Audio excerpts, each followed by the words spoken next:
मी शांतीलाल सुरतवाला, पुणे. आज पुराव्यासकट बोलतो आहे तुमच्याबरोबर.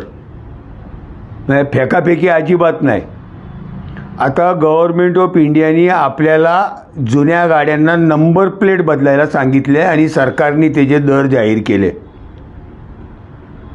टू व्हीलर, स्कूटर गोव्याला 155 रुपयाला नंबर प्लेट मिळणार, महाराष्ट्रात 450 रुपयाला नंबर प्लेट मिळणार. रिक्षा गोव्याला 155 रुपयात नंबर प्लेट मिळणार, महाराष्ट्रात 500 रुपयाला नंबर प्लेट मिळणार. 4 चाकी वाहन, कार गोव्याला 203 रुपयाला नंबर प्लेट मिळणार, महाराष्ट्रात 745 रुपयाला नंबर प्लेट मिळणार. आणि हे माझं मत नाही बरं का, लोकमत पुणेच्या 4थ्या पानावर आज त्या दरासहित बातमी आलेली आहे.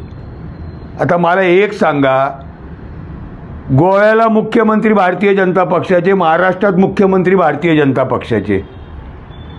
गोव्याच्या सरकारला 155 रुपयात नंबर प्लेट मिळते आणि ठेकेदारकडनं महाराष्ट्र सरकार 745 रुपयाला नंबर प्लेट घेते.